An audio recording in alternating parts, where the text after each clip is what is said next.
un mensaje especial para los jóvenes del Bajío.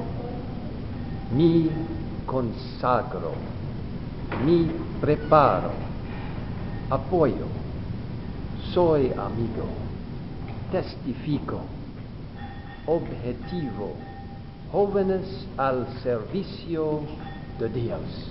I want to encourage each one to stay close to the Lord as you witness and as you are used in service for Him. Don't let anybody in any way accuse you of being too young to be part of God's work. Become part of every aspect of your local church. Become part of the mission outreach. Remember the words of Paul when he talked to Timothy, a young worker.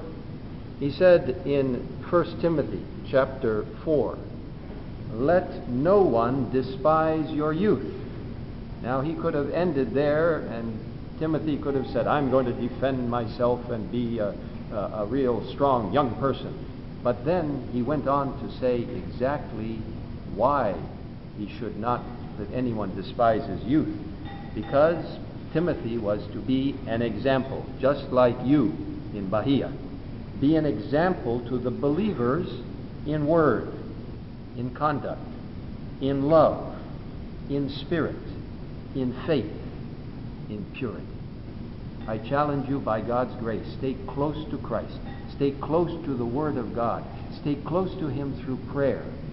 And then God will use you in a wonderful way in service to God. God bless each one of you. The jóvenes in Bajío. God bless you.